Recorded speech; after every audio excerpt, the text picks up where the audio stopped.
ஸ்ரீ நாமத்தினாலே எங்கும் நிறைந்த வரவழியின் சார்பாக வாழ்த்துக்களை தெரிவித்துக் கொள்கிறேன். இந்த வருடத்தின் கடைசி நாட்களிலே, இந்த மாதத்தினுடைய கடைசி வாரங்களிலே நாம் கடந்து வந்திருக்கிறோம். இந்த நாளிலே தேவனுடைய வார்த்தையை நாம் வேத வசனத்திலிருந்து நாம் தியானிக்கலாம். ஆதாரமாக எடுத்துக்கொண்ட வேத வசனம் 1 சாமுவேல் எழுதின புத்தகம் 16வது அதிகாரம் 7ஆம் வசனத்தை நாம் தியானிக்கலாம். இன்னைக்கு செய்தியுடைய தலைப்பு என்னென்னு சொன்னால், இருதயத்தை பார்க்கின்ற கர்த்தர் என்கிற தலைப்பிலே நாம் பார்க்க போகிறோம். வாசிக்கிறேன். கர்த்தர் சாமுவேலை நோக்கி, நீ இவனுடைய முகத்தையும் இவனுடைய சரீர வளர்ச்சியும் பார்க்க வேண்டாம். நான் இவனை புறக்கணித்தேன். மனுஷன் பார்க்கிறபடி நான் பாரேன். மனுஷன் முகத்தை பார்ப்பான், கர்த்தரோ இருதயத்தை பார்க்கின்றார் என்றார். பாருங்க, இந்த வசனத்தை அடிப்படையை வச்சுதான் இருதயத்தை பார்க்கின்ற கர்த்தருங்கிற தலைப்பில் நம்ம தியானிக்க போகிறோம். பொதுவாக இந்த பூமியில அநேக மனிதர்கள் என்ன செய்வாங்கன்னா, வெளித்தோட்டத்தை பார்த்து எடை போட்டுருவாங்க.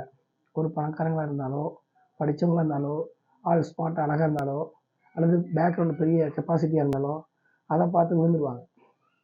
அல்லது அவங்க திறமையை பார்த்து என்ன செய்வாங்க, மயங்கிடுவாங்க.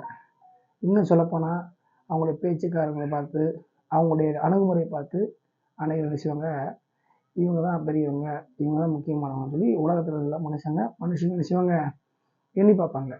ஆனால் வேதம் என்ன சொல்கிறதுனா, மனுஷன் பார்க்கிறபடி நான் பார்க்க மாட்டேன், கர்த்தரோ இருதயத்தை பார்க்கிறவன் சொல்லி தேவன் சொல்கிறார். ஒரு மனுஷன் அப்படின்னா அவன் அப்படி தான் பார்ப்பான், தோட்டத்தையும் முடிகாரியங்களையும் பார்ப்பான், அதான் மனுஷன். ஆனால் கடவுளாகிய நானும் அப்படி இல்லை, அவன் இருதயத்தை பார்க்கின்றவர் என்று தேவன் சொல்கிறார். இன்னைக்கு தலைப்பு என்னன்னா, இருதயத்தை பார்க்கின்ற கர்த்தர் சொல்லி பார்த்தோம். அப்போ அந்த வசனத்தின்படி இன்றைக்கு நம்ம சில விஷயங்கள் தாங்கி போயிடும். அப்போ அது என்னங்கிறத பார்க்கும்போது நம்ம புரிஞ்சுக்கலாம். இந்த உலகத்தில் அநேக விதமான ஜனங்கள் வெளித்தோட்டத்தையும் உடல் காரியங்களும் பார்க்குறாங்கிறத விட வேற எதையும் பார்க்க மாட்டேங்கிறாங்க. ஆனால் செய்தியுடைய சாராம்சம் என்னென்னா, மனிதன் பார்க்கிற பிரகாரமாக நான் பார்ப்பது இல்லை, நான் இருதயத்தை பார்க்கிறவன் சொல்லி தேவன் சொல்கிறார். அப்போ இந்த உலகத்தில் எத்தனை ஜனங்கள் பல விதமான பழகி கொண்டிருந்தாலும், சொந்தமாக சரி, பந்தமாக சரி, கணவனாக சரி, மனைவியாக சரி, பிள்ளைகளாக சரி, அம்மா அப்பாவும் சரி, உடன் பிறந்தவங்களாக இருந்தாலும் சரி, உறவுகளாக இருந்தாலும் சரி, எல்லாருமே இருதயத்தை பார்க்கக்கூடியவங்க அநேகர் இல்லை. ஒரு சிலரை தவிர மற்ற எல்லாருமே வெளித்தோட்டத்தை தான் பார்க்குறாங்க. ஆனால் வேதம் சொல்லுகிற காரியத்தை முடி பார்க்கும்போது, தேவன் ஒருவரை தவிர இருதயத்தை பார்க்கிறவர் யாரும் இல்லை. அவர் யாருடைய இருதயத்தை பார்க்கிறார், இல்லை யாருடைய இருதயத்தை பார்த்தார் அப்படின்னு சொல்லி நம்ம பார்க்கும்போது, ஒரு ராஜாவோட இருதயத்தை பார்த்தாருன்னு பார்க்கலாம். வாசிக்கலாம். 2 நாளாம் எழுதின புத்தகம் 17வது அதிகாரத்தில் 3ஆம் வசனத்திலிருந்து 5ஆம் வசனம் வரை நான் வாசிக்கிறேன். கர்த்தர் யோசபாத்தோடு இருந்தார். அவன் பாகால்களை தேடாமல் தன் தகப்பனாகிய தாவீது முன் நாட்களில் நடந்த வழிகளில் நடந்து, தன் தகப்பனுடைய தேவனை தேடி இஸ்ரவேலுடைய செய்கைப்படி நடவாமல் அவருடைய கற்பனைகளில் நடந்து கொண்டான். ஆகையால் கர்த்தர் அவன் கையில் ராஜ்யபாரத்தை திடப்படுத்தினார். யூதா கோத்திரத்தார் எல்லாரும் யோசபாத்துக்கு காணிக்கைகளை கொண்டு வந்தார்கள். அவனுக்கு ஐஸ்வர்யமும் கனமும் மிகுதியாக இருந்தது. அதில் இன்னொரு வசனம் என்ன போட்டிருக்குன்னா, 6ஆம் வசனம் போட்டிருக்கு, கர்த்தருடைய வழிகளில் அவன் இருதயம் உற்சாகம் கொண்டது. அவன் மேடைகளையும் விக்கிர தோப்புகளையும் யூதாவை விட்டு அகற்றினான். பாருங்க, கர்த்தர் இருதயத்தை பார்க்கிறவன் சொல்லி பார்த்தோம். இந்த உலகத்தில் எத்தனை வெளித்தோட்டத்தை பார்ப்பாங்கன்னு பார்த்தோம்.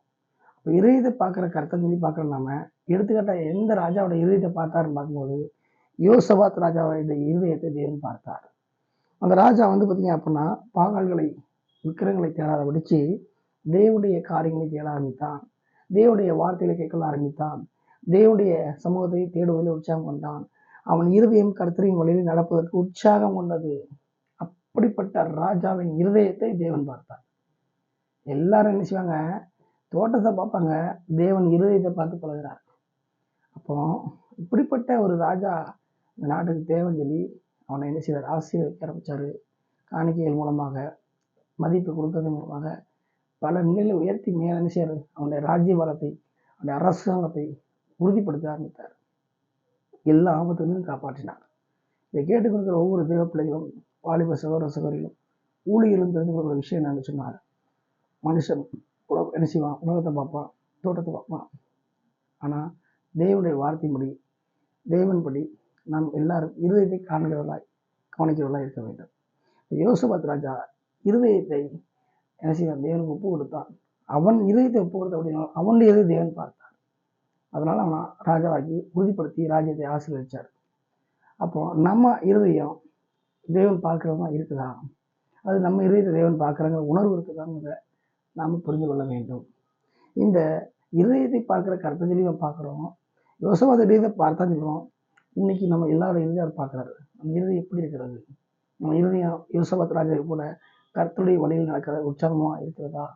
தேவனை தேடுவதில், தேவ சமூகத்தில் அமர்வதில் உற்சாகமாக இருக்கிறதா? அவருடைய கற்பனைகளை செய்வதில் உற்சாகமாக இருக்கிறதா?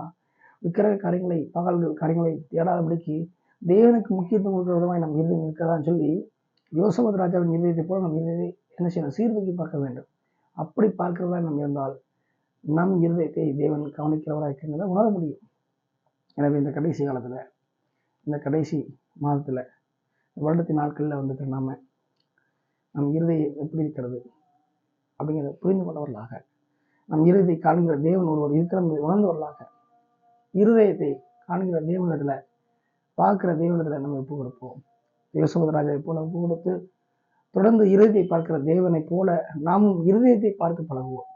பணத்தை பார்த்தோ, ஆடம்பரத்தை பார்த்தோ, தோட்டத்தை பார்த்தோ, ஸ்டேட்டஸை பார்த்தோ, திறமையை பார்த்தோ, அழகை பார்த்தோ பழகாமல் இயேசு கிறிஸ்துவை போலவே மனித இருதயத்தை பார்த்து பழக வேண்டும் என்று சொல்லி அனைவரையும் எங்கும் நிறைந்தவர் ஒளிய வாழ்த்துகிறது. ஆமென்.